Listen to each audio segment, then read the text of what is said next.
Alors, je vais commencer, et puis Bérangère prendra la suite. Alors, d'abord, je me présente. Alain Pezzoni, je suis en charge des ventes directes pour Air France KLM, pour la Suisse, l'Autriche et les pays d'ex-Yougoslavie. Je ne les cite pas, ils sont trop nombreux, ils sont tout petits. Donc, les ventes directes, en deux mots, ça ne parle peut-être pas à tous, c'est toutes les ventes qui ne passent pas par les agences de voyage. Et donc, l'un des canaux de la vente directe, et le canal majoritaire aujourd'hui, c'est le canal web. Donc, il y a toute la partie e-commerce derrière les ventes directes. Et Bérangère, et dans mon équipe, est en charge de l'e-marketing. Et au sein de ces activités, elle a comme activité le community management. Alors, avant de rentrer dans le vif du sujet, j'ai fait un peu de pub. Tu m'en voudras pas, Olivier? C'est un peu la règle du jeu, hein, c'est donnant-donnant.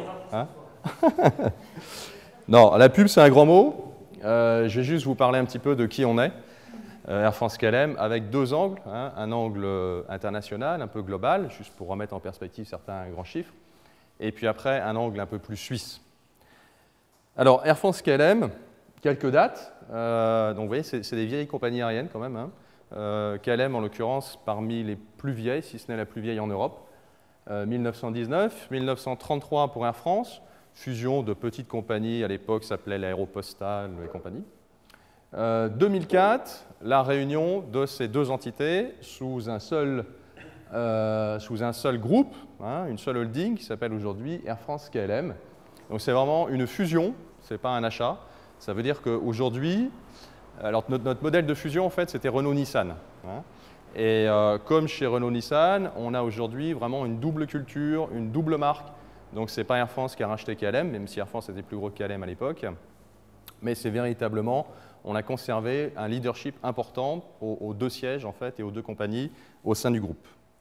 Alors, si on regarde un peu les chiffres, voilà, c'est juste vraiment pour fixer des grandes perspectives. 104 000 salariés, donc c'est les derniers chiffres. 71 millions de passagers transportés en 2010-2011, puisque notre exercice clos ce soir, 31 mars. Presque 600 avions exploités, 244 destinations dans le monde, pour un chiffre d'affaires de 21 milliards d'euros.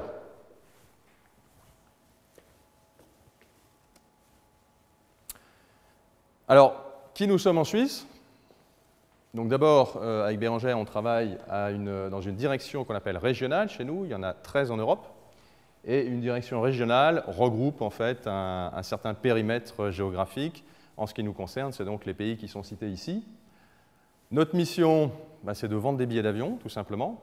Donc nous, le but, c'est de remplir nos avions avec des clients au départ de ces marchés-là, pas seulement vers Paris et vers Amsterdam, mais bien sur l'ensemble du réseau mondial des deux compagnies.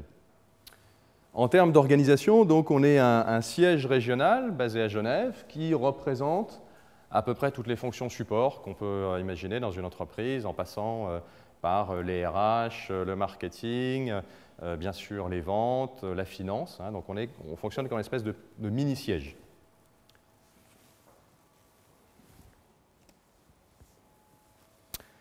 Quelques chiffres à propos d'Air France KLM en Suisse. C'est 30 vols directs, alors soit vers Amsterdam, soit vers Paris. C'était un peu plus il n'y a pas très longtemps parce qu'on travaillait en collaboration avec Babou. Et pour ceux qui ne le savent pas, donc Babou va premièrement pas très bien. Et deuxièmement, a stoppé sa collaboration avec nous. Donc on a un petit peu moins de vols directs, en particulier au départ de Genève, évidemment. C'est à peu près 200 collaborateurs en Suisse et c'est 400 millions de francs suisses de chiffre d'affaires.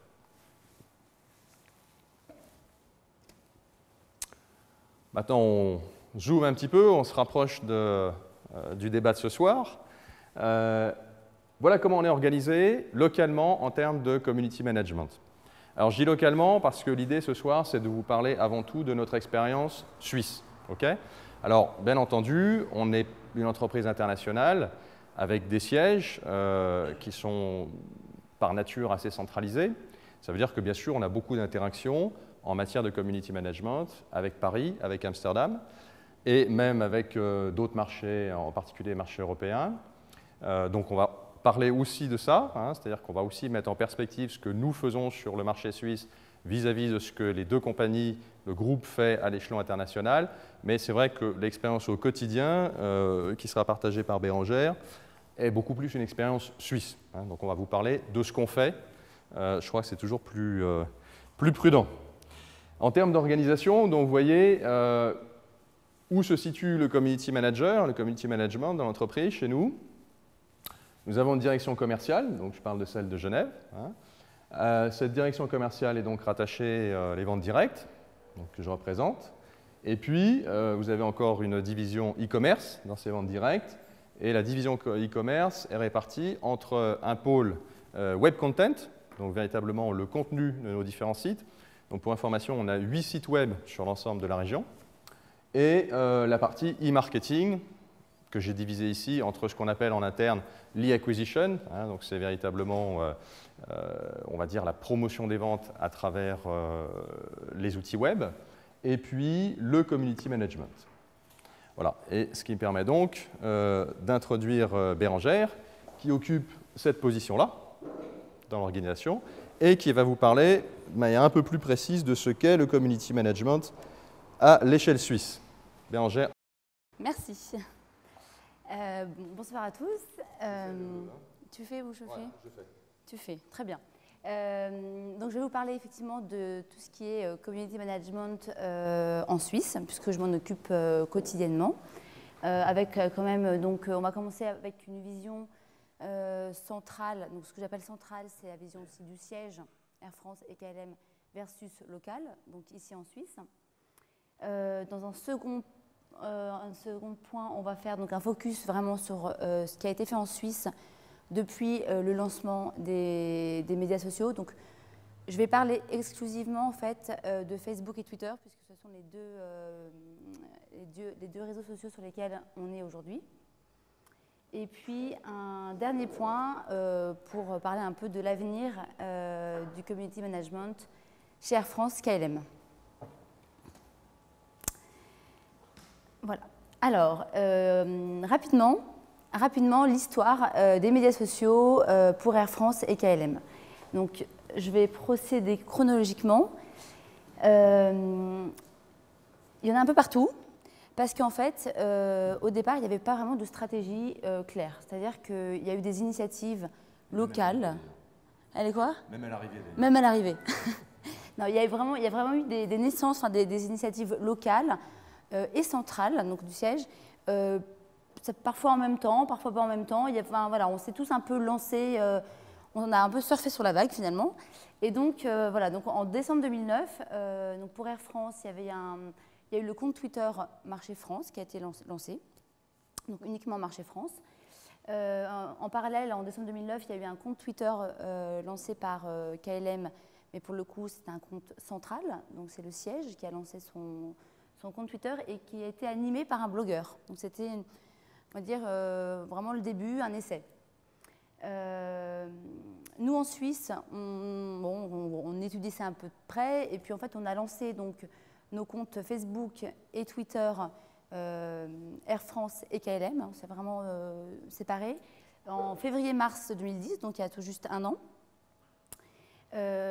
En même temps, le compte Facebook KLM Central a été lancé aussi en février 2010. Et le compte Twitter a été repris. En fait, il est passé donc du blogueur, il a été vraiment repris par une seule personne au siège à Amsterdam. On continue. On voit que chez Air France, pour l'instant, au niveau du siège, il n'y a pas grand-chose. Et puis en juillet 2010,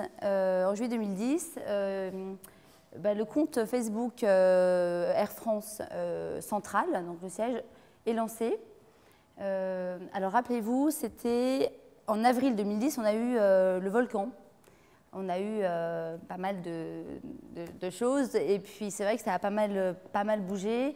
Il y avait un compte aussi Facebook central qui avait été créé, mais qui n'était pas aux mains du siège, donc ça a été retransféré, repris. En fait, c'était un collaborateur d'Air France qui avait quand même, à lui tout seul, réussi à accumuler, quand on l'a repris, autour de 12 000 fans, simplement en animant selon son initiative personnelle.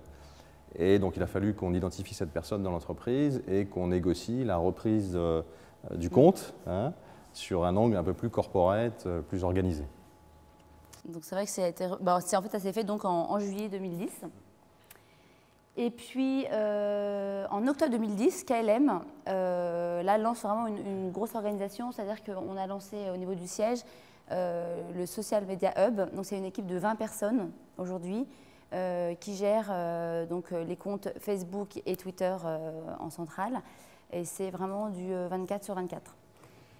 Et au niveau de Air France, donc ça c'est assez récent, en mars 2011, également la naissance d'un Social Media Hub plus petit, je vais expliquer ensuite pourquoi. Donc aujourd'hui, il y a 5 personnes. Donc voilà pour un peu l'historique des médias sociaux, Air France KLM, centrale, locale. Une toute petite anecdote quand même qui précède un peu cette timeline-là, c'est, je ne sais pas si certains d'entre vous avaient entendu parler de Bluenity, hein, qui est une expérience en fait d'Air France KLM qui date de 2008, et dans laquelle la volonté était de constituer notre propre réseau social.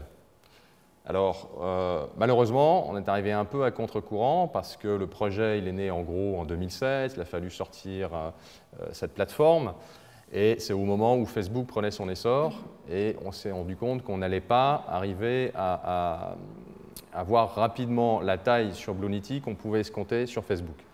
Donc ça ne veut pas dire qu'on a stoppé notre activité sur Bluenity, mais en termes d'ambition, en tout cas, on est resté au niveau du lancement, hein, c'est-à-dire qu'on est aujourd'hui aux alentours de 100 000 membres à peu près, alors qu'on est sur des tailles bien plus importantes sur Facebook. Donc c'est un projet qui reste en vigueur aujourd'hui, mais qui n'a pas pris l'ampleur qu'on avait prévue au départ, et on a un peu réaffecté des moyens sur Facebook. Donc maintenant, le focus, il est davantage sur Facebook. Et juste aussi une dernière précision que je n'ai pas mise là, mais en fait, c'est vraiment Facebook, Twitter, et KLM Central a lancé son blog il y a tout juste un mois. Voilà. Alors, maintenant, donc, on va passer plus à une photographie. Aujourd'hui, à date, combien on a de fans, etc., comment ça se passe, central versus local. Donc chez Air France, on a un compte Facebook qui aujourd'hui a presque 318 000 fans. Donc on a énormément augmenté le nombre de fans, puisqu'il y a un jeu concours qui a été lancé il y a un mois qui s'appelle Travel Challenge et qui a très bien fonctionné. Il y a un mois, pour info, on était à 100 on est parti à 110 ou 120 000, donc on a fait un énorme gap. 200 000 fans, ouais. Juste sur un jeu quand même. Hein. Sur un jeu, mais worldwide. Donc c'est vrai que tous les marchés ont communiqué sur ce jeu, mais ça a extrêmement bien fonctionné. Donc l'objectif de la page centrale Facebook aujourd'hui, c'est bien sûr faire du branding, communiquer sur les produits, de l'information corporate. Des animations marketing, des jeux, faire participer nos fans, etc. Le compte suisse. Notre compte suisse aujourd'hui, on a donc 3300 fans.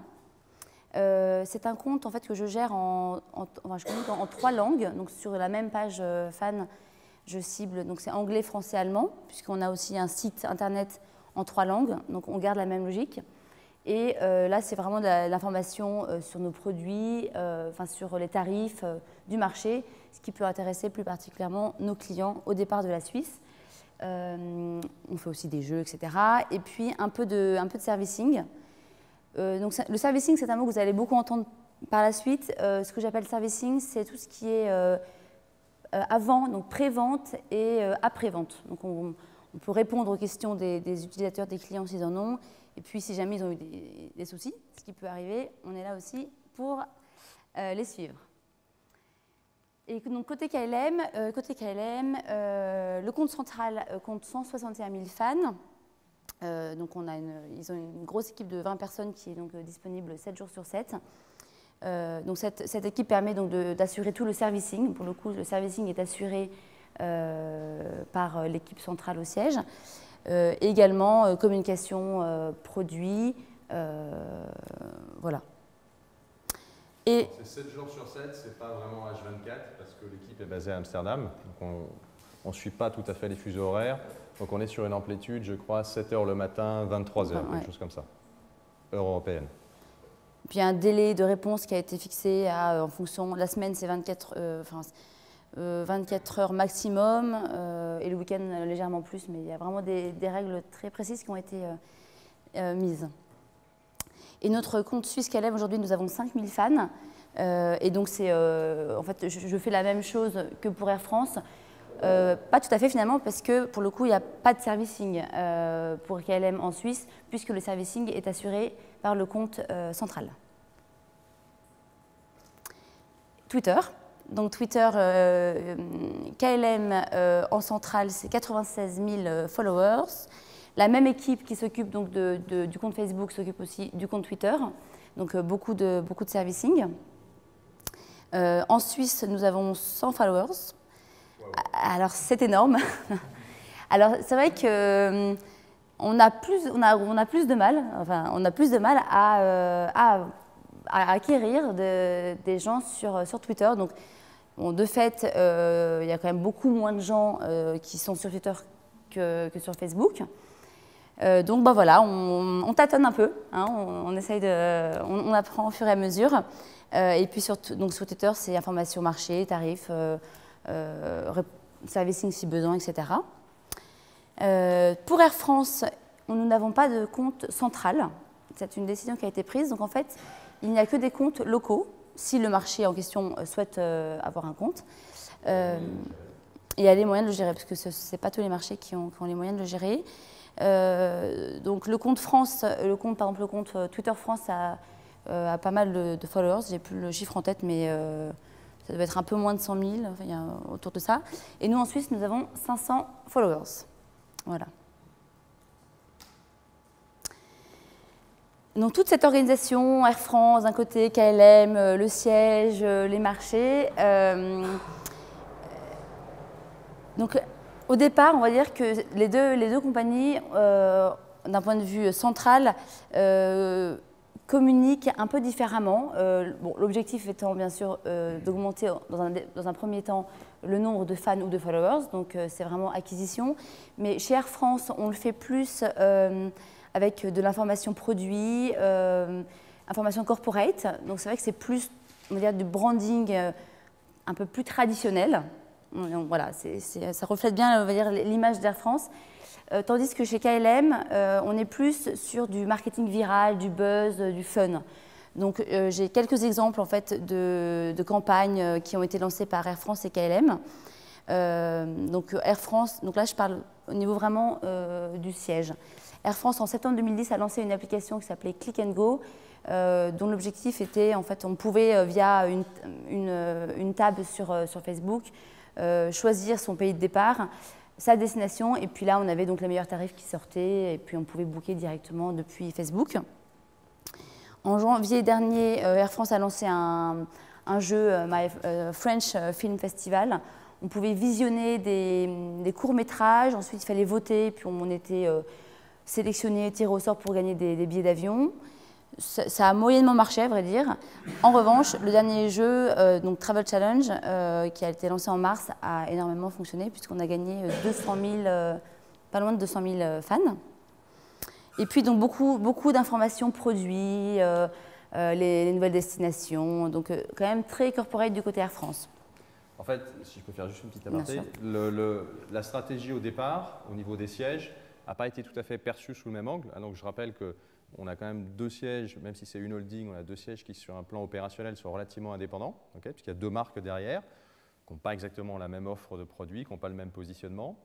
Et Air France a beaucoup vu les médias sociaux sous l'angle média, c'est-à-dire à travailler en fait via les médias sociaux comme elle avait l'habitude de travailler dans les médias traditionnels, alors que KLM a beaucoup plus vu le côté social des médias sociaux et donc a travaillé beaucoup plus des éléments de viralité, et la marque est passée un peu derrière.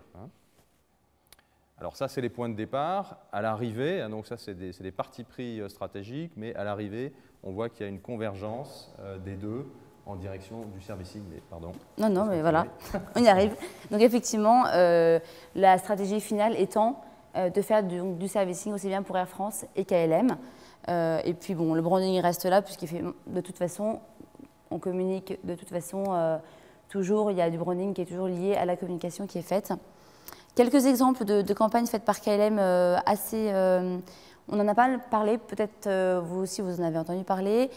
Il y a eu en l'occurrence en décembre KLM Surprise. Les utilisateurs, enfin les gens qui prenaient un vol KLM le mentionnaient via Twitter, donc ils mettaient leur aéroport de départ et le vol qu'ils allaient prendre. Comme ça, tous leurs amis voyaient qu'ils allaient prendre un vol KLM. Et puis, les équipes KLM faisaient des petites surprises, comme ça, de temps en temps, à ces voyageurs. Donc, ils arrivaient à l'aéroport et en fonction des profils, parce qu'ils arrivaient à voir un peu les profils des voyageurs, ils leur offraient un petit cadeau, une petite attention. Donc, ça pouvait être un guide Lonely Planet pour un voyageur qui allait je ne sais où, ou éventuellement un iPad pour celui qui était fan de nouvelles technologies, etc. Donc, c'était assez sympa, puis ça a été filmé, donc ça a très bien marché. Et en janvier, il y a eu Fly to Miami. Donc Fly to Miami, c'est parti. KLM a annoncé sur Twitter le lancement d'une nouvelle destination qui est donc Miami à partir, je crois, du 27 mars. Et il y a un DJ hollandais qui a réagi en disant voilà, c'est dommage, à quelques jours près, on rate un super événement à Miami qui rassemble plein de DJ, je ne sais pas quoi. Voilà, je ne connais pas encore ce truc, mais exactement. Et donc KLM a répondu en disant un peu, pas pour s'amuser, mais a répondu en disant très bien, si en moins de 7 jours vous nous trouvez 150 personnes, on vous met un avion en place et on vous emmène à Miami. Et en 7 heures, je crois, ou allez, en moins de 10 heures, ils ont trouvé plus de 200 personnes qui étaient prêtes à venir. Et donc du coup, le pari a été gagné par le fameux DJ. Et puis le vol a été mis en place. Et ils sont partis le 21 mars, donc il y a peu de temps. Voilà. Et donc ça aussi, ça a fait un bon buzz. Voilà. Tu n'as pas parlé du luggage tag. Et le premier, le luggage tag, première opération lancée par KLM sur Facebook. C'était très sympa, c'est-à-dire qu'on pouvait télécharger des photos personnelles et ensuite on pouvait en faire des étiquettes à bagages. Et donc on pouvait chacun se faire 3 étiquettes à bagages avec sa photo et puis un petit logo KLM, adresse, etc. Gratuitement, et vous les receviez gratuitement chez vous. Voilà, moi donc je les ai faites et ça aussi ça a très bien marché et c'était une opération worldwide. Donc, le chiffre. Une centaine de milliers qu'on a réalisé. D'étiquettes? Ouais. C'est énorme. Je dirais 500 000. Ouais, j'ai 500 000 en tête. Voilà, vraiment beaucoup. Voilà, donc on va passer au second point. On va faire un focus plus sur ce qu'on a fait, ce que je fais en Suisse. Alors, voilà, pour mettre un peu les choses en place, déjà, les contacts que j'ai, en fait, donc je suis au sein d'Air France KLM et c'est vrai que j'ai affaire à beaucoup de départements, de divisions pour pouvoir interagir avec nos clients sur les médias sociaux.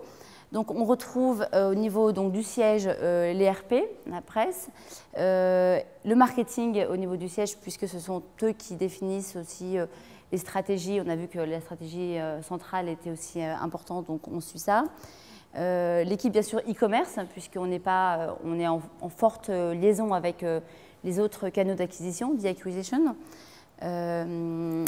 En local, donc en Suisse, les RP en Suisse bien évidemment, le e-commerce en Suisse puisqu'il faut mettre aussi à jour le site web, on ajoute des boutons I like, etc. sur nos pages internet. Et puis les call centers, dans certains cas, on a des cas de clients, de dossiers qu'il faut suivre et donc là on prend contact directement avec les call centers pour accéder aux dossiers de ces personnes. Voilà, donc pas mal d'interlocuteurs. Donc je vais vous faire un petit tableau finalement. J'ai séparé donc, dans un premier temps Facebook et ensuite Twitter. Donc en fait finalement ce qui a été fait depuis 1 an. Donc je vais commencer par Facebook pour Air France. Donc par ordre chronologique toujours. Donc en février 2010 on a lancé la page fan Facebook.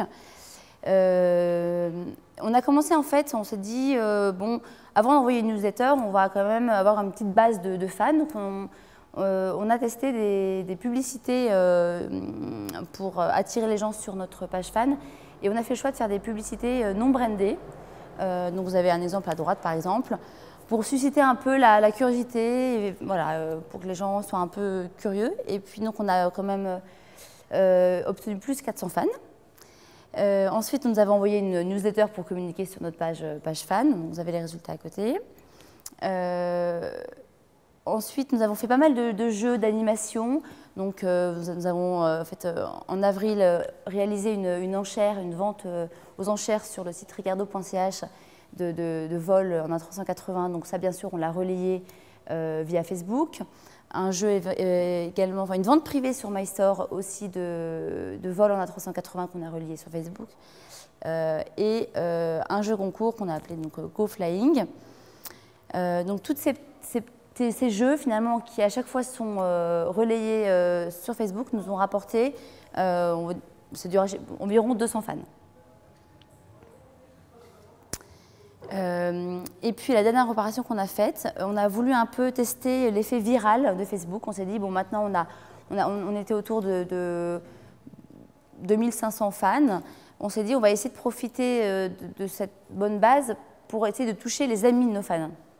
Et donc on a imaginé une mécanique, hein, on fait ça un peu, c'est comme dans le garage quoi. Et la mécanique c'était, écoutez, si vous nous faites parvenir le nom de 3 de vos amis qui deviennent fans de notre page Facebook, vous pourrez participer au tirage au sort et gagner, voilà, là c'était en l'occurrence des billets d'avion pour Paris. Donc, on s'est aperçu que Facebook est contraire au règlement Facebook. Oui, en plus. Déjà on a fait ça, c'était pas trop autorisé par Facebook, donc on s'est fait un peu taper sur l'épaule. Donc on a retiré, bon c'était fini, on a retiré quand même le jeu. C'est pas effectivement autorisé par Facebook puisqu'ils veulent que ça soit vraiment des applications particulières. Voilà, bon, mais on savait pas trop. Donc chez KLM, un peu le même genre de mécanique, puisque bon, on testait, donc pas forcément dans le même ordre. On a commencé par l'envoi d'une newsletter. En mai 2010, en fait, on a relayé, on s'est approprié le jeu KLM Central étiquette à bagages. Hein, pour faire gagner des étiquettes à bagages, on se l'est approprié, donc on l'a relayé dans une newsletter. Ça nous a pas mal aidé. Ensuite, on a testé pas mal de publicités sur Facebook. Là, en l'occurrence, c'était aussi une mécanique assez simple. Devenez fan et participez à nos tirages au sort et gagnez peut-être un vol pour Amsterdam. On a fait en septembre 2010 un autre jeu, donc c'était toujours le même en fait d'ailleurs, donc juste devenez fan et participez à nos tirages au sort. Et là, c'est vrai qu'on a eu un énorme gap d'ailleurs, puisqu'on a eu 1700 fans avec l'envoi d'une newsletter. Donc c'est que la mécanique a dû beaucoup plaire, c'était simple et voilà. Le test a été, on va dire, positif. Et dernière action en date, voilà, pareil, on a fait à la fin de l'année, on a fait un jeu Europe Deals où on faisait gagner 8 iPads. Donc on avait créé une table sur Facebook. Donc fort relais aussi sur la page Facebook KLM. Pour Twitter, c'est plus rapide puisque c'est un peu plus difficile, on a un peu plus de mal à avoir des followers. Donc bien sûr, première étape, c'est communication sur la homepage, sur Facebook aussi. On se fait un peu croiser tous les supports de communication. La deuxième étape, tout simplement, on est allé suivre les gens pour qu'ils nous suivent, et ça marche d'ailleurs, hein, ça prend du temps. Donc il faut aller suivre les gens un par un, comme ça, et puis on se rend compte que les gens vous suivent, donc ça a pas mal marché pour Air France. Et puis on avait voulu aussi essayer une animation de retweet. Donc on avait mis sur TweetPic une image, et c'était aussi très simple, c'est retweeter ce message et participer à notre tirage au sort. Bon, on a eu 50 followers, c'était 50 sur 500 pour Air France. Vous avez intérêt à jouer à nos jeux là, hein, parce que vous avez voilà. une chance de gagner en fait. Hein, à chaque fois on peut gagner. Mais bon, voilà, c'est... Ce qui est sympa, c'est qu'on a fait gagner des maquettes d'avion. Oui, alors voilà. On a pris en photo les maquettes. Ouais, c'était sympa. Et ils ont retweeté la photo. C'était 2 petites maquettes à 380, donc d'un côté ça nous a coûté vraiment rien, parce que 2 maquettes ça coûte rien. Et puis c'est vrai que les gens qui ont gagné ont été ont bien accrochés, hein. Ils étaient même, on a eu la photo dans le salon qui a été envoyée, etc. Donc voilà. Une question, quand vous faites ces actions, la communication que vous faites, c'est juste avec l'envoi de messages sur Twitter ou bien avec la communication autour? Alors non, généralement on met toujours une newsletter derrière.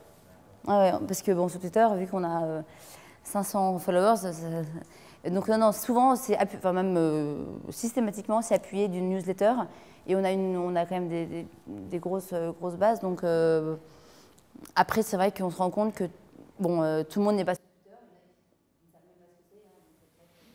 Non, le problème, c'est le taux de réponse sur Twitter. C'est-à-dire que même si on a une grosse base, vous voyez, à chaque fois qu'on annonce un jeu, bah, on grappille quelques dizaines de followers, donc c'est pas... Il y a un vrai problème de masse critique, en tout cas en Suisse, hein, parce que ce n'est pas du tout la même chose sur d'autres marchés. La même chose en France fait un carton, au UK ça fait un carton, aux États-Unis, mais en Suisse, voilà, on n'arrive pas à décoller sur Twitter.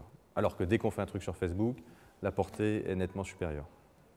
Et en termes de contacts, on parle de combien de contacts? Parce que si c'est 50 sur 500, c'est bien, si c'est 50 sur 50 millions, c'est bien.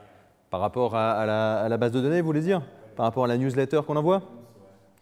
Bah, c'est peanuts, hein, parce qu'on envoie, en gros, on a 250 000 adresses email pour KLM, 250 000 pour Air France. Alors évidemment, on ne fait pas des newsletters qui ne parlent que de ça, donc c'est un entrefilet, et puis à côté de ça, on a des promos, on a des choses plus orientées marché, on va dire. Mais néanmoins, le taux de réponse sur les jeux Twitter, il est infime, quoi, infime. Bah donc là, si on prend, je ne sais pas, est-ce que tu avais communiqué dans une newsletter le coût du retweet là? Oui. Ouais, bon bah voilà, vous avez les chiffres. Hein. Oui. Ah oui, c'est clair. Ouais, en gros, l'idée c'était d'essayer plusieurs mécaniques sur Twitter, de voir si véritablement à un moment ça commençait à décoller. Alors on voit que sur Air France, on a réussi à atteindre, je ne sais plus combien tu avais donné les chiffres, là, 500 et quelques. Bon, peut-être qu'on arrivera à 700, 800, 1000, pourquoi pas, mais on n'aura jamais une taille critique qui justifie d'y consacrer du temps et de l'énergie. Donc très clairement, sur nos comptes locaux Twitter, je ne dirais pas qu'on va laisser le truc mourir, mais on ne va pas énormément investir. Hein. C'est-à-dire qu'on va rentrer, et même je dirais qu'en termes de, tu vas en parler aussi, mais même en termes de servicing, il y a très peu d'interaction. Alors c'est lié, c'est l'œuf ou la poule, hein, c'est parce qu'il n'y a pas assez de monde sur nos comptes, mais comme on a peu d'interaction et que lorsqu'on propose une animation qui est censée booster le nombre de followers, on a des taux de réponse qui sont très bas, à un moment il faut faire face aux réalités, hein, donc on va gentiment se calmer sur Twitter, quoi. On ne va pas fermer les comptes, on ne va pas investir dessus. Donc voilà pour ce qui a été fait depuis 1 an sur Facebook et Twitter pour la Suisse.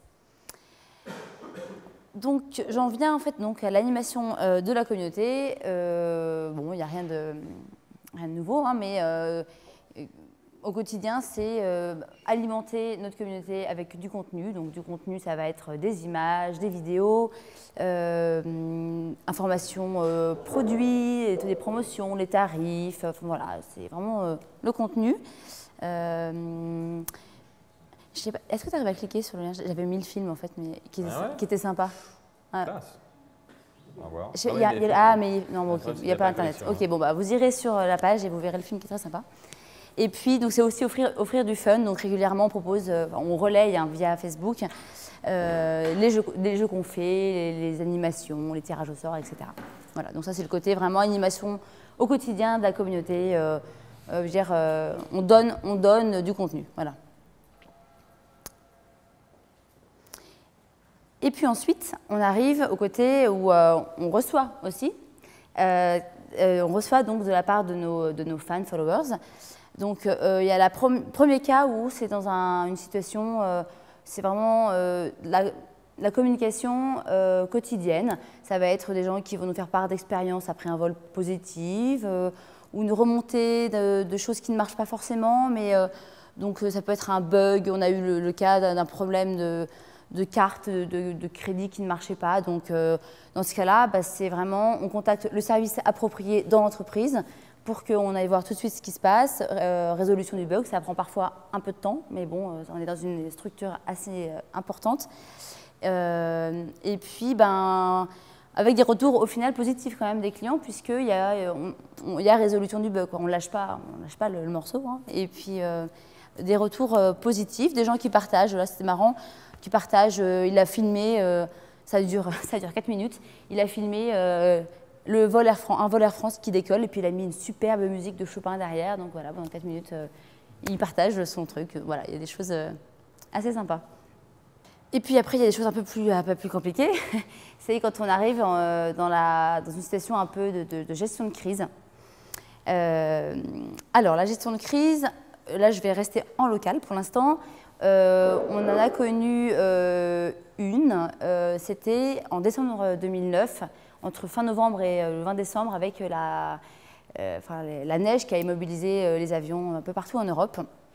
Et en fait, on a eu, donc chez KLM, en tout cas en local, on n'a pas eu de retour vraiment, on n'a pas eu de cas à traiter puisque le servicing est assuré au siège. Donc ça, c'était pris en compte au siège. En revanche, chez Air France, pas de servicing au siège. Et donc les gens se sont retournés vers les pages locales, même vers toutes les pages locales qu'ils pouvaient trouver. Et donc on s'est aperçu en fait que les gens, voilà c'est ça, on a eu un cas en particulier que je vais un peu expliquer. Cette personne, Carole Richards, elle ne vient pas du tout du marché suisse, elle est d'Australie. Mais elle s'est attaquée un peu à tous les comptes Facebook locaux, donc le compte UK, le compte suisse, puisqu'elle a vu que ça réagissait un peu. Et donc cette personne a commencé en janvier à nous mettre un post, là, bon, forcément, cette personne, on lui a perdu son bagage.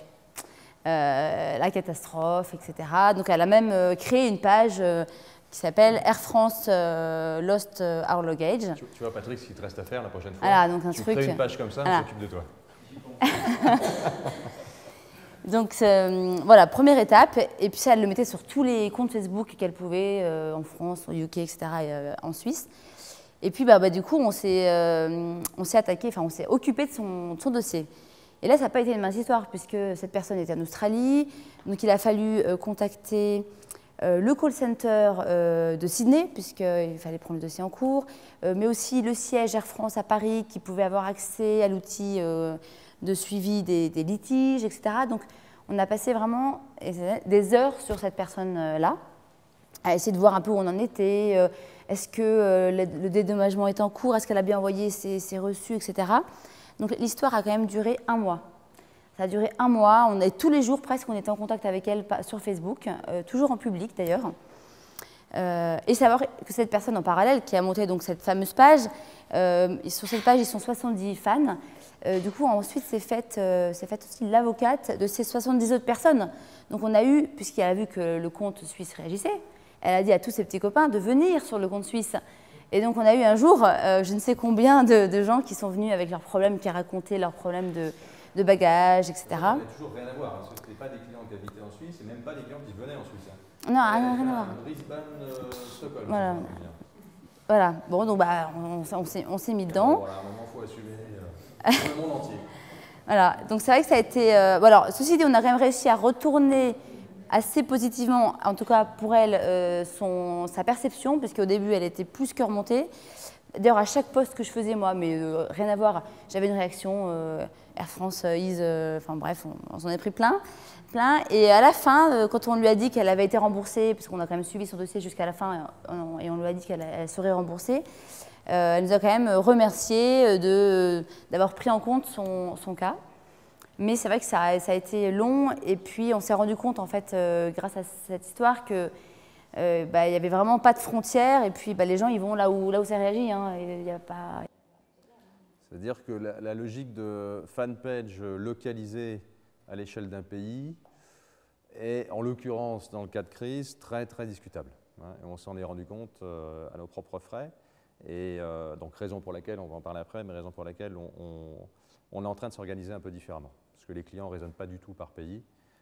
Ils trouvent une page d'Air France, à la limite ils ont oublié qu'il y avait CH après, ou UK, ou US, et puis ils commencent à poster, et voilà. Et nous, notre rôle, ici, ça a vraiment été un rôle, enfin c'est notre rôle de manière générale, dès qu'il y a un problème de servicing, hein, c'est vraiment de jouer l'interface, mais l'interface bidirectionnelle, c'est-à-dire qu'on est l'interface entre le client et les services en interne qui vont pouvoir résoudre le problème du client, mais aussi on est l'interface retour, c'est-à-dire que on met un point d'honneur à publiquement répondre sur Facebook et sur Twitter pour dire voilà où vous en êtes, où en est la résolution de votre problème. De manière à ce qu'on ne donne pas non plus l'impression au reste de la communauté que les problèmes sont traités par exemple en DM derrière et qu'il n'y a plus de visibilité à la résolution des problèmes. Non, on tient à ce que, sachant qu'on n'a pas du tout, on n'a pas précisé, mais on n'a aucune censure. Oui, on supprime, et puis on supprime aucun post. On supprime aucun post, c'est aussi qui serait complètement borderline, mais je veux dire, toutes les critiques, on les prend, on les accepte, on les laisse, mais en revanche, derrière, on répond à toutes et on précise comment on a résolu le problème. C'est ce qu'on a trouvé de plus transparent et a priori efficace.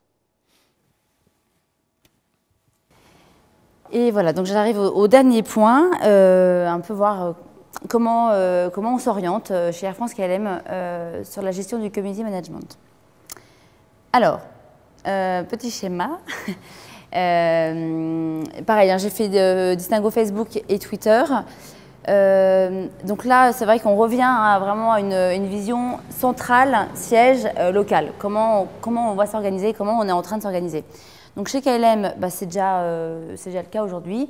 On a donc, en fait, on est organisé on va dire en hub. On a au centre, on a donc le siège avec des rôles bien précis. C'est-à-dire que eux, c'est vraiment du servicing et puis quelques jeux. On fait participer les fans, les followers. Et puis on a les marchés, les comptes locaux qui sont assez indépendants, pas de servicing, mais par contre qui vont communiquer sur les informations de produits, les tarifs, etc. Donc il y a bien une page centrale et des pages locales. C'est-à-dire qu'une même personne peut suivre, et d'ailleurs devrait suivre finalement, les deux pages, le central pour le servicing et puis son marché pour les informations vraiment qui l'intéressent. Et puis chez Air France, c'est une autre vision qui va être mise en place, c'est pas encore en place, mais c'est pour le mois qui arrive. Donc la décision a été prise de faire une page fan, une seule page fan, Air France. Donc les gens ne seront fans que d'une page, avec une intervention des marchés dans cette page fan. Donc en fait, on a développé chez Air France un outil vraiment particulier qui permet aux marchés de poster en fonction de leur marché, avec donc, des ciblages de langue, etc., des informations produits. Donc sur une même page, les gens auront des informations corporate du siège et des informations marché.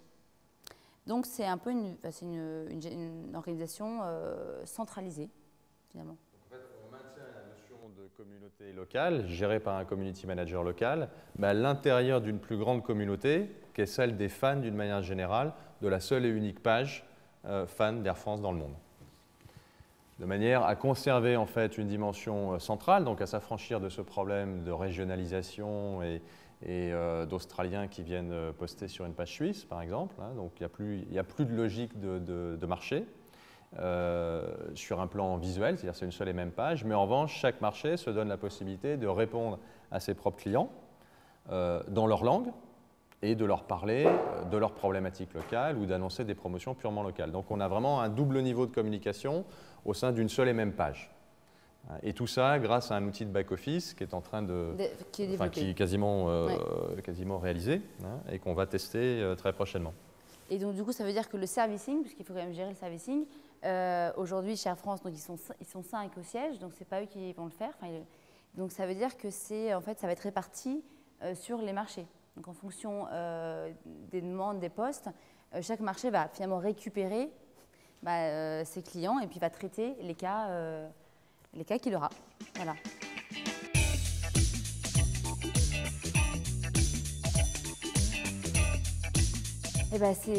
C'est en cours c'est vraiment d'actualité, c'est-à-dire qu'en fait, effectivement, la difficulté, c'est de détecter les postes et de savoir à qui les attribuer. Hein, à quelqu'un qui va poster en espagnol, est-ce qu'il va du marché en Espagne ou en Argentine? Et alors du coup, en fait, ce qu'on va faire, c'est qu'on va donner au marché espagnol et puis ensuite, à un moment, s'il y en a trop, on va devoir se répartir en fonction des marchés. On n'a pas vu encore l'outil. Mais voilà, c'est vraiment, là on y pense On va voir comment on peut s'organiser. C'est des discussions qu'on a vraiment en ce clair. moment. Parce que voilà, il faut que ça soit clair pour que chacun ait son rôle.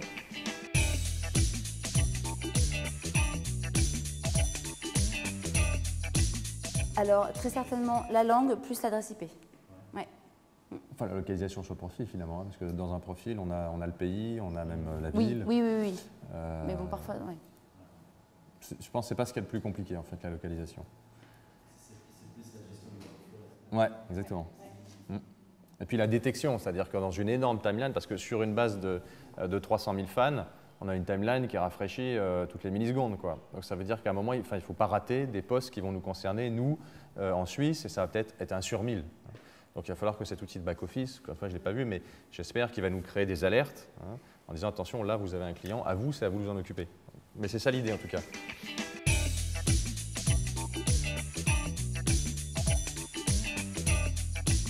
Alors 20 KLM et 5 Air France. 320 000. Alors, en réalité, il n'y a pas tant de différence que ça. Si on considère que donc, dans l'organisation type Air France, sur un seul compte, les community managers marché interviennent directement. Donc ça veut dire qu'il faut additionner à ces 5 qui représentent un peu le compte en central, c'est-à-dire qu'en gros qui décident des grandes règles, hein, il faut additionner tous les community managers de chaque pays. Et donc finalement, on arrive, alors même si on n'en a pas aujourd'hui dans tous les marchés, mais on va arriver à 25-30 personnes. Et donc ce n'est pas très loin finalement du hub qui lui en revanche est totalement centralisé à Amsterdam et qui s'occupe de KLM. Donc en termes de ressources, il y a une notion très centralisée d'un côté et assez décentralisée de l'autre, mais en réalité c'est à peu près le même nombre. Alors même si pour Air France on pourrait imaginer qu'il en faudrait davantage compte tenu des 300 000, mais on ne s'attendait pas non plus à recruter 200 000 fans en 15 jours. Donc on a un petit retard, on a toujours des décalages. Parfois, les décalages souvent dans le mauvais sens. Donc souvent, il nous manque du staff pour pouvoir traiter proportionnellement à l'augmentation de nos bases, quoi. Mais en tout cas, l'objectif est clairement d'avoir des deux côtés des hubs qui soient bien structurés pour pouvoir répondre. Alors après, il y a la dimension crise qui est encore autre chose, mais en tout cas sur une base quotidienne pour pouvoir répondre à l'ensemble de ces fans. Et puis donc Twitter, même organisation pour KLM, puisqu'il y a un compte central KLM, donc c'est-à-dire que servicing au niveau du compte central et puis les marchés, information vraiment plus marché. Et puis Air France, donc c'est différent puisqu'il n'y a pas de compte central, donc là c'est vraiment chaque marché qui s'occupe de ses clients et qui gère les cas comme ils arrivent. Alors c'est à la fois, je dirais que dans l'ordre, c'est davantage des questions de ressources, d'accord ? C'est-à-dire qu'il faut savoir que, alors là, il faut juste reprendre en fait un tout petit peu d'historique par rapport à la fusion et à ces deux entreprises. Il faut savoir que historiquement, Air France est une entreprise assez pléthorique, donc avec beaucoup d'effectifs, donc avec une forte pression sur les coûts liés à cette masse salariale, qui en gros nous amène aujourd'hui à geler les embauches, d'accord ? Pour faire simple. Côté KLM, avant la fusion, KLM a énormément dégraissé dans ses effectifs. Ça veut dire qu'aussi, il y a beaucoup moins de pression sur la masse salariale aujourd'hui. Donc KLM, paradoxalement, a plus de souplesse pour grandir et grandir rapidement, c'est-à-dire dans des secteurs où il y a un besoin particulier de main-d'œuvre. Donc là, ça a été identifié en matière de community management. KLM est beaucoup plus réactif à la souplesse pour embaucher. Donc rapidement, ce social media hub est passé de 1 personne, comme Bérangère vous a dit, à 20 aujourd'hui. Air France n'est pas scalable, comme on dit, de la même manière. Donc voilà, il y a un peu cet historique qui pèse et qui rajoute un peu d'inertie côté Air France. Donc c'est plus un état de fait qu'un choix, véritablement. Après, ceci dit, se rajoute une petite notion de stratégie derrière, qui est que KLM, nous on le vit au quotidien en étant des responsables d'e-commerce locaux, KLM a une approche très centralisée de l'e-commerce. Et donc naturellement a une approche aussi très centralisée des réseaux sociaux. Air France, c'est beaucoup plus, et toujours, moi ça fait 15 ans que j'y suis, Air France est beaucoup plus appuyé sur l'expertise des marchés. Parfois même, l'expertise était supérieure sur les marchés à ce qu'elle pouvait être en centrale. Donc voilà, il y a un petit peu cette historique qui rentre en ligne de compte. Et j'en ai fini. J'en ai fini. Donc si vous avez des questions, bien entendu.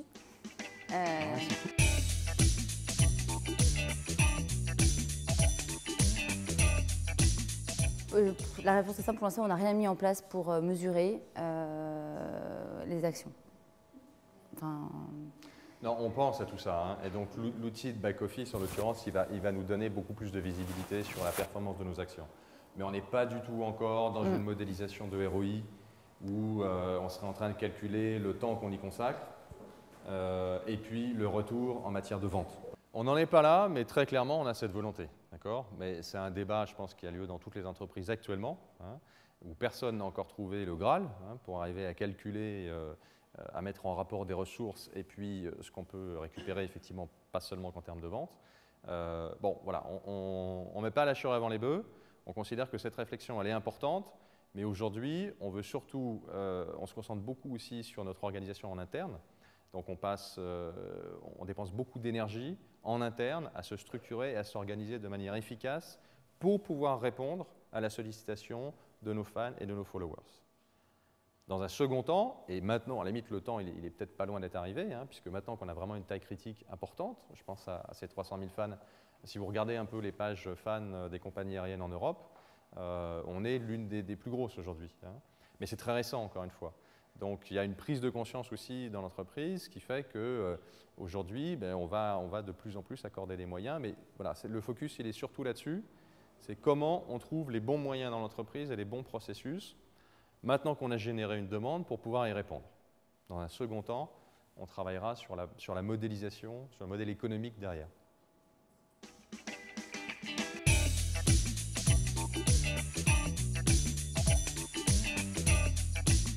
Alors chez Air France, on a un outil, comment il s'appelle cet outil déjà? Flyerbuzz.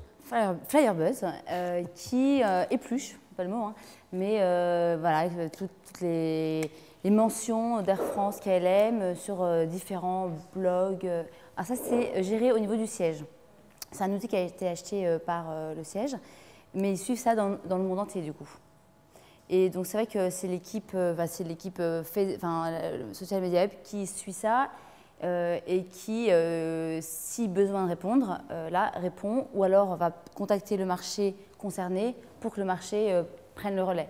Donc cet outil permet de suivre ça. Nous, en tout cas en Suisse, on a l'accès à l'outil, mais pour l'instant, on ne s'en sert pas. Et c'est très récent, puisque ça a été lancé il y a un mois ou deux. Il y a un mois ou deux. C'est un outil vraiment de mesure de l'irréputation, en fait. Hein. C'est ça l'objectif. Donc c'est vraiment de screener tout ce qui se dit. Alors après, la question, c'est comment on y répond. Effectivement, ça c'est une autre problématique. Donc vous l'avez bien compris, on a quand même un décalage aujourd'hui entre le nombre de fans, le nombre de followers qu'on peut avoir et les ressources qu'on a. Hein. Ça veut dire que très clairement, à moins de tomber effectivement dans des gestions de crise, on va un peu ignorer. Hein. Donc on va regarder que les grands mouvements dans les grandes masses. Hein, donc, il y a l'histoire du Japon qui est intervenue. Donc là, on s'en est aperçu. Cet outil a été particulièrement efficace pour détecter le problème, parce que tout d'un coup, il y a un pic. Hein. Mais je dirais l'encéphalogramme quotidien, c'est-à-dire des plus et des moins, il n'est pas suivi de manière hyper attentive. Hein. Ce qu'on regarde, en fait, c'est les grands mouvements en notre faveur ou en notre défaveur et qui prennent une ampleur dans les réseaux sociaux. Et là, on essaye, je dis bien, d'y répondre dans la mesure des moyens qui, encore une fois aujourd'hui, je pense, sont sous-dimensionnés.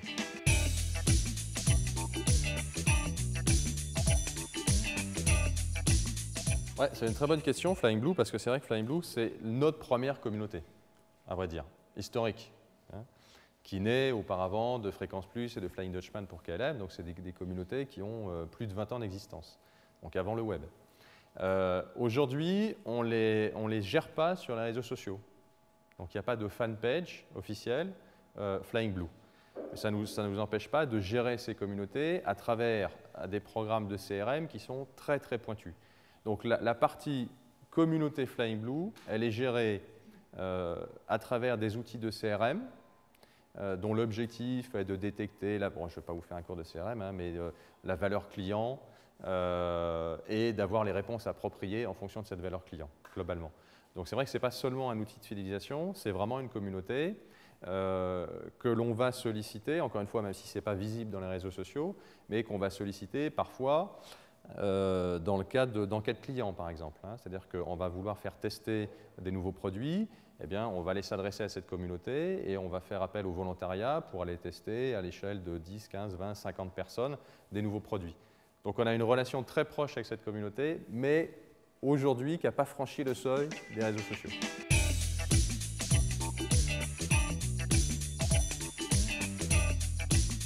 Alors, ça l'a été parce que c'était la réflexion de départ quand on a pensé à Bluenity. Donc on s'est dit Bluenity, ça va être... Alors même si physiquement c'était une plateforme différente, aujourd'hui pour Flying Blue on n'a pas de plateforme à proprement parler, c'est un pilier de notre site web. Donc c'est une partie, donc c'est complètement encapsulé dans le site web.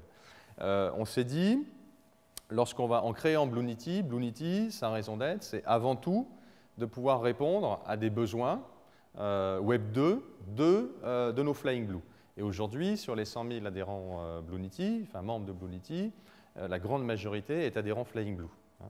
Donc effectivement, c'est le point de départ. Maintenant, comme je disais tout à l'heure, Bluenity, c'est vrai que de par le phénomène Facebook, c'est un sujet qui a un peu été abandonné, c'est un grand terme, mais en tout cas, qui a été un peu mis de côté.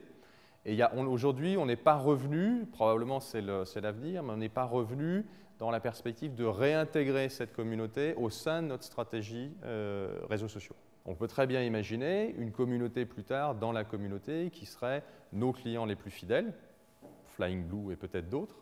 Donc on n'est pas totalement mûr sur le sujet et probablement d'ici 1 an, 2 ans, on ne se limitera pas à une seule fanpage par marque, mais il y aura au minimum des logiques d'onglets et peut-être des logiques de pages différentes.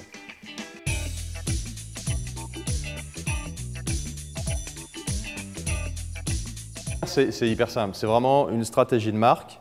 Quand ces deux compagnies aériennes ont fusionné, à la fois pour des questions politiques et pour des questions, encore une fois, de différence de positionnement, il a été acté une fois pour toutes, je ne pense pas qu'on revienne sur ce modèle-là, que c'était un groupe, 2 compagnies, 2 marques.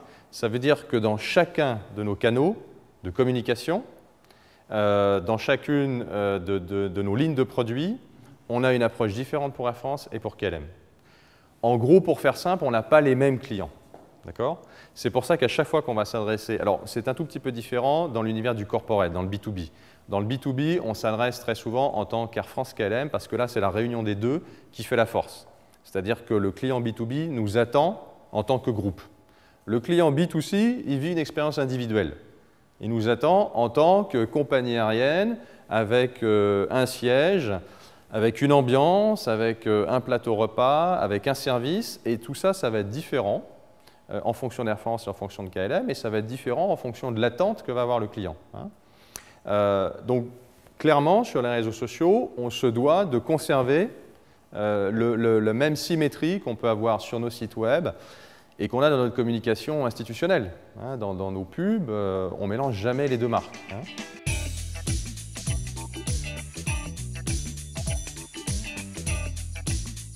Je suis très surpris qu'on dise ça. Alors, ce qui est clair, le message qu'on tient aujourd'hui, c'est de dire oui, on sait aujourd'hui qu'on n'a pas, en tout cas côté Air France, très clairement, on n'a pas la dimension aujourd'hui pour répondre de manière efficace, en particulier dans le cadre d'une gestion de crise. D'accord ? Donc, on n'est clairement pas assez nombreux. Donc, ça veut dire qu'au jour d'aujourd'hui, on ne va pas encourager, donc on ne va pas dire on ouvre les portes et arrêtez de nous appeler à nos call centers, arrêtez de nous envoyer des emails et venez tous sur Facebook. Non, on ne va pas tenir ce discours parce qu'il serait irresponsable compte tenu des moyens qu'on a en face.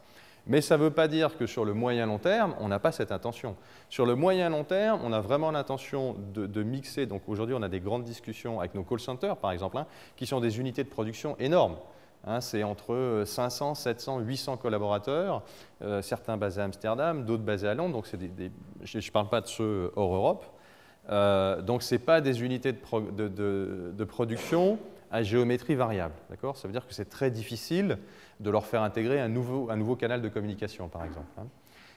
Mais très clairement, on a quand même ce genre de discussion avec eux, avec le top management de ces unités, de manière à faire converger les réseaux sociaux et le traitement traditionnel des réclamations ou des questions de nos clients, que ce soit par téléphone ou par email. Donc on va bien, et là-dessus, on est parfaitement en phase entre Air France et KLM. C'était la slide de tout à l'heure, hein, les deux flèches qui convergent vers ce servicing.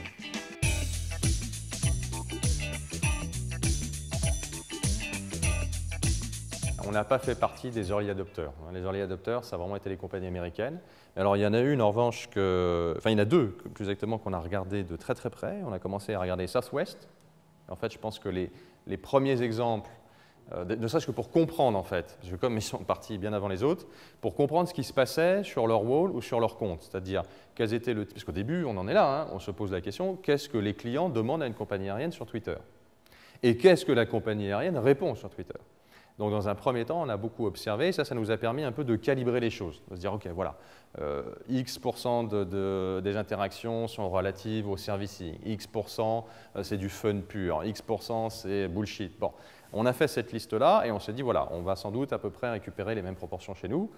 Et donc, c'est comme ça qu'on s'est un peu organisé. C'est aussi comme ça que, par exemple, on a commencé à réfléchir à quels seraient, autour des community managers, les métiers en relais des community managers, puisqu'on s'est rendu compte tout de suite qu'il y avait du customer care. Donc, nos call centers en charge du customer care sont devenus des interfaces naturelles.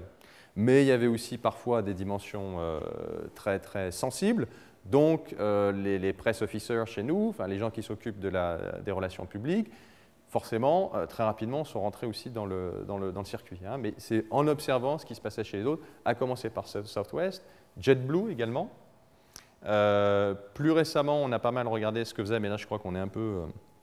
on se suit un peu mutuellement, probablement, avec Lufthansa, avec leur application My Flight Status, qui était vraiment une innovation et qu'on sait être très appréciée sur le marché. Alors nous, on était sortis avec un axe différent, on était sortis un peu avant avec Bluenity, et en fait, on s'aperçoit que peut-être c'était eux qui avaient raison d'avoir une ambition un peu moins grande. Mais aujourd'hui, c'est ce qui prend. Hein. Bon, voilà. Donc, effectivement, on regarde les autres.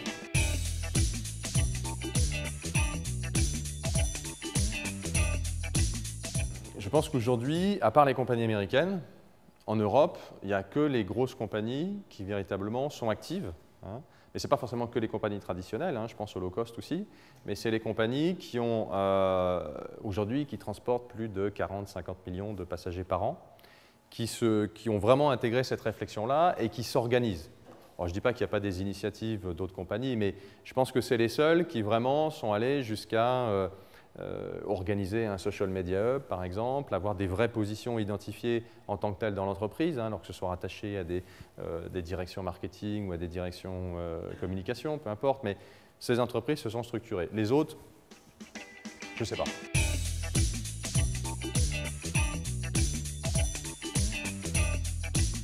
Mais Virgin a toujours eu un positionnement décalé, hein, parce que Virgin a une problématique, c'est exister à côté d'un mastodonte qui est British Airways. Et donc Virgin s'est toujours démarqué dans son offre de produits. Alors ça a été les premiers à offrir du massage dans les salons. Bref, il fallait faire absolument différemment de ce que faisait British Airways. Et je pense que l'idée du Wi-Fi vient naturellement dans cette ligne-là. Alors nous, on fait plus que de réfléchir, on a pris des décisions. Ce qu'il faut savoir, c'est que, alors là, on se regarde un peu tous, hein, les compagnies aériennes, parce qu'il y a des enjeux en fait financiers en termes d'investissement qui sont considérables. Okay, parce qu'on n'équipe pas en connexion Internet un avion comme on s'équipe chez soi ou qu'on équipe un immeuble. Hein. Ça veut dire qu'il y a des infrastructures très très coûteuses. D'ailleurs, il y en a une, il y a un de ces providers qui est basé ici à Genève, qui est une filiale d'Airbus, qui s'appelle On Air, avec laquelle on est en relation. Alors nous, on a fait le choix, pour des questions économiques, il y a quelques années, mais c'est un peu expérimental, hein, c'était de dire on ne va pas sur de l'Internet, on va sur de la communication GSM à bord. Et donc on a fait des pilotes où on a équipé plusieurs avions en Europe, 2 ou 3, pour voir est-ce qu'il y avait une demande de la part des clients sur le GSM. Bon, on s'aperçoit, alors le GSM c'était aussi des paquets, hein, donc c'était aussi des emails via BlackBerry par exemple. En parallèle, Lufthansa avait le raisonnement tout à fait opposé de dire bah, nous, on va faire l'inverse, on ne va pas du tout s'occuper du moyen courrier, on va équiper nos avions long courrier en connexion Internet. Mais je crois filaire, si je ne me trompe pas.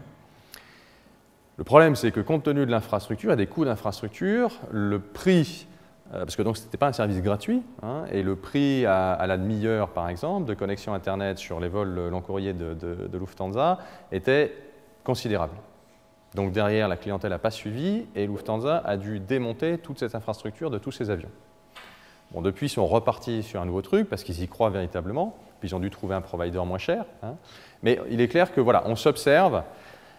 C'est vrai que dans les temps de crise, comme on connaît pour nous, alors à part les petites crises passagères dont on a déjà parlé, comme le volcan, la neige, machin, bon, il y a une crise un peu plus globale que vous connaissez tous, qui est née en 2007, d'accord, et qui a mis tout le secteur du transport aérien, c'est pas le seul, hein, mais énormément sous pression.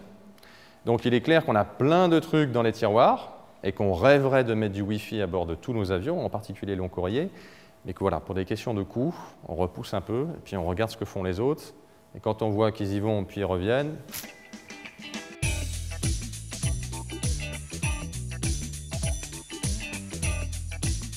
Alors c'est vrai que oui, les gens réagissent énormément au concours et puis ensuite, hop, ils se rendorment. Et pour l'instant, je dois avouer que il n'y a pas vraiment d'ambassadeurs, il n'y a pas vraiment eu de détection. Et c'est vrai que ça, je pense que c'est la prochaine étape aussi, de trouver quelques ambassadeurs qui fédèrent aussi un peu cette communauté. Pour l'instant, il n'y a pas vraiment non plus de grosses communications, même entre les fans, parce que c'est aussi peut-être le but aussi qu'ils échangent entre eux. Pour l'instant, on en reste quand même à beaucoup. Genre jeu concours, on arrive, on parle, c'est super, et puis on se rendort, ou alors des remontées, plus quand il y a des bugs, des problèmes. Voilà, on en est là, et je pense que la prochaine étape, c'est vraiment arriver justement à détecter et à rentrer en contact avec quelques ambassadeurs. Bon, ça, c'est une réponse pour la Suisse, mais c'est vrai que sur des tailles de pages fans beaucoup plus importantes comme la France, là, c'est clair, ils ont identifié, par exemple, des ambassadeurs. Bon, nous, encore une fois, voilà, on est limité par la taille. Donc, on n'a probablement pas vécu toutes les expériences qui peuvent être vécues en théorie dans une communauté. Si on devait résumer un petit peu ces quelques mois d'expérience, moi, il y a quand même un truc qui me frappe, c'est qu'au début, on avait tous vachement la trouille. C'est-à-dire qu'on s'est dit au début, on ouvre une espèce de boîte de Pandore et on ne sait pas ce que ça va donner tout ça. C'est-à-dire qu'on avait très très peur, parce qu'on sait, on connaît le nombre de clients insatisfaits, on connaît le taux de litige qu'on a, et on s'est dit, ces gens-là vont se déverser sur les réseaux sociaux. Et globalement, les réseaux sociaux, enfin la somme entre les posts positifs et négatifs va être très largement en faveur du négatif. Ce n'est pas du tout ce qui s'est produit. Et on en est les premiers surpris.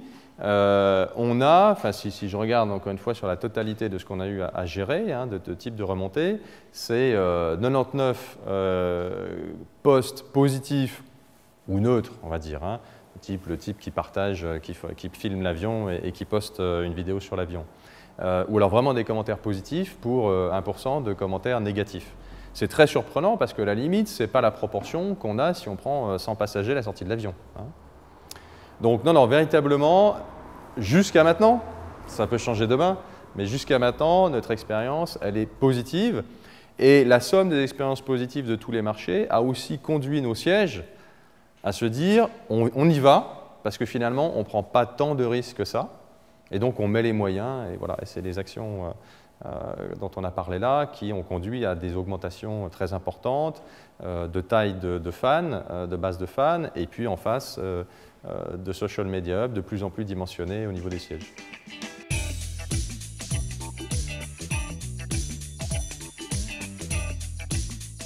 Eh bien, le week-end, je voulais tout dire, Bérangère, voilà, dorénavant. Merci. Il n'y a plus de week-end. Non, c'est très clairement la limite de l'exercice. Donc, si vous avez suivi l'épisode du Japon, l'épisode du Japon est né un dimanche. Enfin, le problème du Japon est né un vendredi, mais chez nous, ça s'est traduit le dimanche.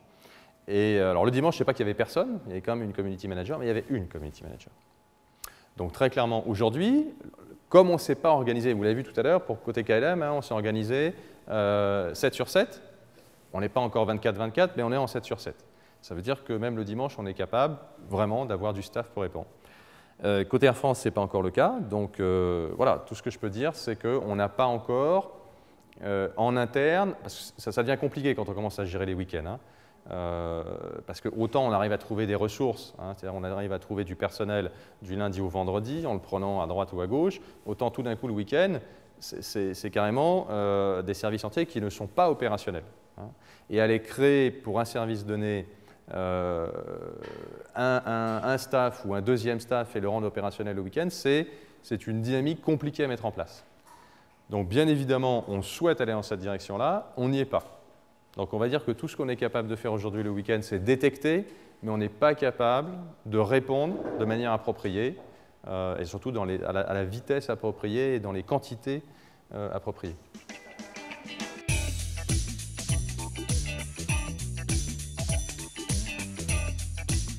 Non, là, c'est vraiment une question de capacité.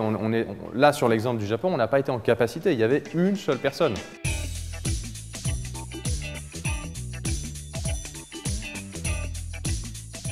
Là, je suis beaucoup plus optimiste. Je pense que ça va être une aide. Je pense que ça va être une aide. Non, ce qui est clair, c'est que on n'a pas la prétention de gommer les crises. C'est-à-dire que les crises, on n'aura jamais, en fait, au moment de la crise, le dispositif pour pouvoir éteindre immédiatement le feu. Ce n'est pas possible. Parce que autrement, il faudrait doubler la taille de l'entreprise et puis avoir une personne sur deux au chômage 9 mois sur 12. Hein. Donc, ce n'est pas possible. Économiquement, ce n'est pas possible.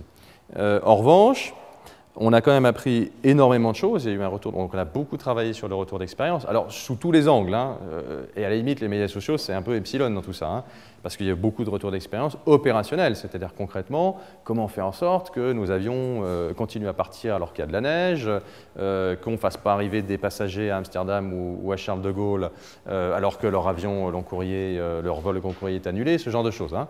Donc, on a beaucoup travaillé là-dessus, sur la partie réseaux sociaux aussi. Et c'est vraiment la raison pour laquelle on est aujourd'hui, je reviens à ce que j'ai dit tout à l'heure, on est aujourd'hui en train d'essayer de créer des passerelles entre les personnes qui gèrent aujourd'hui les community managers, encore une fois, qu'ils soient du ressort du siège ou qu'ils soient locaux, et puis nos call centers. Donc déjà, se mettre en résonance, c'est être capable de s'échanger des informations, alors qu'avant, il y a une grosse étanchéité entre les deux mondes. Hein. Donc déjà, c'est un gage d'efficacité dans la réponse qu'on va pouvoir apporter aux clients. Et puis, il y a la volonté, très clairement, de grossir en taille. Hein. C'est-à-dire qu'on est très loin, quand on parle de 20 personnes pour KLM, on est loin de la finalité. Quand on parle de 5 personnes pour Air France, on est loin aussi. Donc très probablement, je ne sais pas jusqu'où on va aller, mais très probablement, ce sera plusieurs dizaines de collaborateurs, en tout cas minimum, qui seront 100% dédiés à ça. Maintenant, ça n'atteindra pas les proportions que nous avons dans nos call centers. Donc, on n'aura jamais 800 personnes derrière un compte Facebook comme on en a 800 au téléphone. Hein. Donc, il faudra mixer les ressources entre des ressources qui seront vraiment dédiées réseaux sociaux, qui n'interviendront que là-dessus, et puis des ressources plus traditionnelles dans nos call centers qui pourront être des gens un peu multicanaux, hein, qui seront capables d'aller répondre à un tweet, à un appel téléphonique ou un email. Hein. Et c'est vraiment l'addition de ces forces, plus un travail important sur les process, qui nous permettra de gérer au mieux, mais encore une fois, on n'effacera jamais d'un coup de crayon l'effet des crises. En revanche, on va apprendre de mieux en mieux à gérer, typiquement, là, l'exemple de Marina, notre community manager centrale, hein, celle qui a appris le truc du Japon le dimanche. Très clairement, je crois qu'elle a compris qu'il fallait répondre. Quitte à ne pas résoudre, il fallait répondre. Donc ça, c'est bon, je crois que c'est fait. La prochaine fois, elle répondra. Hein. Donc voilà, on est vraiment dans ce mode-là, test and learn. Hein. Et alors bon, on peut dire que ce n'est pas assez rapide. On est assez d'accord là-dessus, d'ailleurs, souvent. Hein, on pense que, mais on est aussi une énorme structure. Hein. Et voilà, quand vous transportez X dizaines de millions de passagers par an, eh bien, tout prend des proportions énormes. À la fois les bad buzz prennent des tailles importantes, mais nous aussi, pour pouvoir les résoudre, c'est des ressources très importantes en face. Donc à un moment, il faut trouver le point d'équilibre.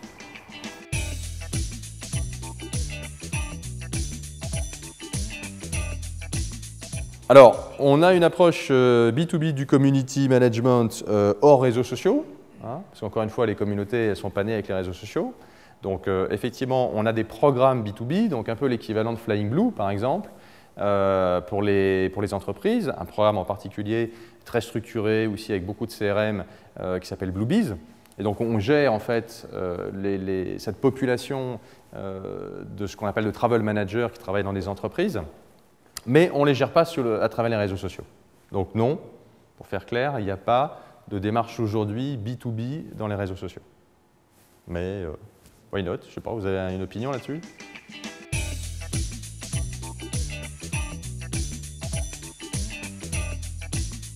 Alors sur LinkedIn, on y est, pas de manière structurée. Alors, on utilise LinkedIn pour la pub, okay, donc pour l'e-acquisition pure, parce qu'on a évidemment des très bons taux de réponse.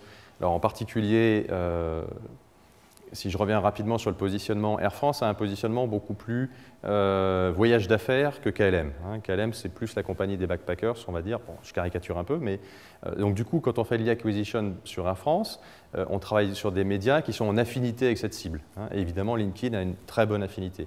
Donc, on fait des campagnes, mais de display pur, sur lesquelles on a des très bons taux de réponse sur LinkedIn. En revanche, on n'a pas de notion de communauté sur LinkedIn. Hein. Alors, il y a quelques initiatives. Il y a un type à la direction du marketing à Paris qui anime sa communauté sur LinkedIn. Mais bon, à la limite, il faut le savoir qu'il est d'Air France. Donc voilà, il n'y a pas de structuration aujourd'hui. Non, véritablement, on s'est vraiment concentré sur Facebook, number one, Twitter en numéro 2. Bon, ceci dit, il y a énormément de réflexions, par exemple sur YouTube. Hein. On réfléchit à la création d'une chaîne sur YouTube. Donc on est en train d'imaginer des contenus, ce genre de choses. Donc, à mon avis, YouTube, c'est vraiment le chantier qu'on va ouvrir à très court terme, je pense dans les 6 mois qui viennent. LinkedIn, pas sûr.